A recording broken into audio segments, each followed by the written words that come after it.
Before I start this video, can we just, girl, we see the sailor vibes. Hey guys, it's me. I am back. I know I always do this, but life just happens. I got a new job though, and I am obsessed with it. I am so happy. I feel like it's exactly where I'm supposed to be. So let's just celebrate that. Today we are going to be talking about how hiring a stylist will save your career. And I don't mean to say that these artists like were tanking or anything, but it's clear to see that they kind of, you know, skyrocketed to fame after they kind of got their styling situation sorted. So the first and most obvious example of this theory of mine is Zendaya and La Roche. They started working together in 2011, which seems so long ago. That was what, 14 years ago now? Oh my god, I'm an ancient hag. But it was after the first season and some of the second season of Shake It Up aired. So if you remember, if you were there at that time, you know Zendaya's image during Shake It Up was very like hee like rainbow patterns, like galaxy leggings, like just unserious. And again, she was a teenager. She was 14, 15 years old. So this is like completely normal. But the examples of the before and the after of La Roche's very first time styling Zendaya already shows like the elevation that they were trying to achieve, kind of convincing people that Zendaya was like a legitimate actress and someone to be taken seriously. It's very unfortunate, but looking good and looking trendy will get people to listen to your music and get people to support you and get people to discover you, because we live in a vain world, okay? I'm just being real. When I see a diva slaying on the timeline, I want to go check it out. Like, I want to see what she's doing. I want to listen to the music. Like, that's just how it works, okay? So with La Roche elevating Zendaya, it gives her this whole different share factor of not just people watching her on TV and kind of her being a household name, but this ability for her photos and her iconic looks to be like reshared for years and years to come. There's always some sort of old Zendaya photo like circulating on my timeline, and that is something that can really solidify you as like an icon. The next person we're gonna be talking about is Chappell Roan, and probably a lot of you guys know that Chappell Roan was making music for a very long time before she kind of like blew up last year. I had never heard of her until like the end of 2023, around like the Midwest Princess era, because Chappell Roan was working with a lot of my like online friends. One of them being Misha, who we go way back from like the 1975 Twitter, and we're not like close or anything. I'm not trying to claim her, but it's so crazy seeing all of their hard work like pay off. Second of all is Genesis Webb, who is Chappell Roan's stylist, and if some of you may not know, Genesis started off as like a Depop seller, and she had a very successful business called Angel Freak. I had one of her chains. She is one of those people that has always had the vision, and I'm so glad that her and Chappell have like teamed up to really like execute that. Chappell has been compared to Gaga so many times because of like the way that she really goes for her looks. I feel like that is part of the reason why Chappell got so big. It gives you a reason to talk about her, photos to reshare, instead of just telling people to listen to like a certain song, to have some sort of pop culture moment that can be like referenced, like her huge silly hat at the Grammys, or when she dressed up as the Statue of Liberty at Gov Ball. Like, those moments become iconic, and I think that stylists really help make that stuff happen. I don't know if I can say it enough, but Genesis styling on Chappell is just beautiful. I feel like they both tap into like Chappell Roan persona, but some of the looks really have Genesis webbed into them, which if you have followed Genesis for a while, you're familiar with like the old era. Like, she's always been ahead of the curve. She has like kind of a more gothic style, and you can see that in some of like the corsets that Chapel wears, or some of the more like gothic, I wouldn't even say gothic, but some of the more, I guess, alternative looks that Chapel would be wearing. Genesis Webb started working with Chapel Roan towards the beginning of 2023, which I think is super interesting considering that Chapel Roan had her huge blow up in 2024, and she presumably had 6, 7, 8 years of a career beforehand and had never had any huge success. It's definitely interesting to compare her style before, what she was trying to go for with the Midwest princess thing, but couldn't completely execute on her own. Genesis just completely polished all of that up, and I am obsessed, okay? I'm obsessed. Genesis has like been working so hard for so long. Like, I won't forget the Depop days, and she just won Music Stylist of the Year, which is like so incredibly amazing. My next example, girl, we get it. I know I'm a huge Charlie fan. I'll never shut up about it, but I don't think it's a coincidence that Charlie first had her, I guess, recent biggest moment with Crash, where a lot of people started listening and tuned in. Charlie's current stylist, Chris Horan, started working with Charlie in 2021, and Crash came out in 2022. You can kind of see that like the formula is getting a stylist, having more people pay attention to you, and then of course after Crash and the slight mainstream attention, like seriously, Charlie fans at the time, we thought that Crash blew up.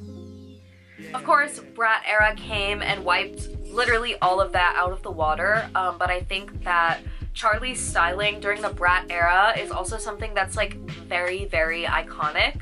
Of course, her huge hair, which is like hairstyling, but her short little skirts, her big black boots, sunglasses always, leather. I just think it's very Charlie, and I am a huge fan of Chris Horan and the styling he's done for Charlie. Also, the 7 outfits a night on the Sweat tour was actually incredible. The only reason I haven't done a video on it is because it's absolutely too many outfits for me to talk about in a video. I also don't think it's a coincidence that Crash was one of Charlie's bigger eras when she was kind of styled to be like a super pop diva.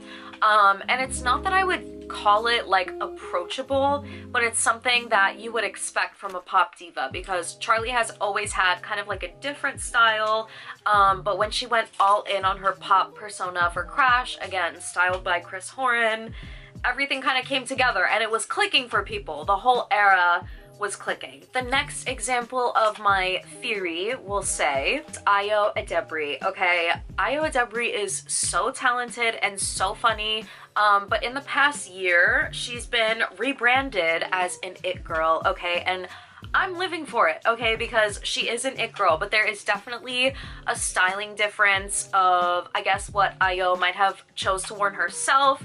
This photo was 4 years ago, and, you know, it's an outfit. It's just a regular outfit. But the way she is styled now, oh my goodness, it has totally elevated her. She's doing fashion references, and again, she's on Vogue getting called an it girl. I also think that Ayo is at her career peak so far. I just saw Opus and it was so good, and I literally just wanted to see it because of Ayo. So clearly the it girl agenda is working. Timothée Chalamet is also another interesting one because he's kind of always been like an it boy, you know, he's very like in A-list Hollywood, whatever. Oh, I forgot he's literally dating Kylie Jenner, but he recently shifted stylists and is now working with Taylor McNeil, and Timothée has served so many fun looks over the past few months, specifically this one with like a little like pink scarf and like cute jeans. I'm like, wait, Timothée, it's kind of like more of an expression of his personality instead of putting, you know, a man in a suit and a dress shirt every single time, and I am totally here for it. And again, I think that this stuff will keep his name in the press, it keeps people following him, it keeps people engaged, especially because nowadays the rumblings of, you know, Hollywood and making movies is that celebrities have to have like X amount of followers for a movie to get financed, which is actually crazy, but I guess I get where these financiers are coming from, because you have to know people are gonna pack out the movie theaters, and if you're an it girl or an it, you know, boy of the month or whatever, you're gonna get people to come to the theater. So, next person I want to talk about is Addison Rae, and I'm sorry, I just have to do it. I know I made a video on her last summer and her style has completely changed since then. I honestly don't know who exactly is on her team or who her stylist is, because it comes off so effortless. Like, I didn't even try, I don't even care. Random outfits, random colors. It kind of reminds me of Devin Lee Carlson in like 2017 when she was dating Jesse. I'm so sorry to say it. Yeah, I also love that Addison is working with Lexi Smith, because she is literally so cool. I don't know exactly what she is, but she's, I guess, maybe a movement director or something. I'm going off the top of my head, I don't exactly remember. Everybody's been talking about Addison's new persona and if it's fake or whatnot, blah, blah, blah. Listen, it's art being a pop star, okay? Addison has studied the greats, and I don't care what kind of team is behind her. This is like how you make someone great and memorable, is you have a team to uplift you, because some people can do it all, but like, it's a lot to manage. But yeah, I'm living for the Addison rebrand yet again, and we will be seated for her new era. She's reheating the 90s Madonna nachos. Bedtime Stories is my favorite Madonna album, so me personally, I'm living. This is some good food. Another celebrity is Anya Taylor-Joy, and Anya Taylor-Joy has always been beautiful, but as she's grown up, her look has shifted a little bit, and in 2023, she was working with Ryan Hastings, and then I think into 2024 for the Furiosa press tour, she had some of the cuntiest looks I have ever seen, styled by Ryan Hastings, elevating her so much, because when I was first introduced to Anya Taylor-Joy, she, I guess, was like typecast as like the loser, like, whatever.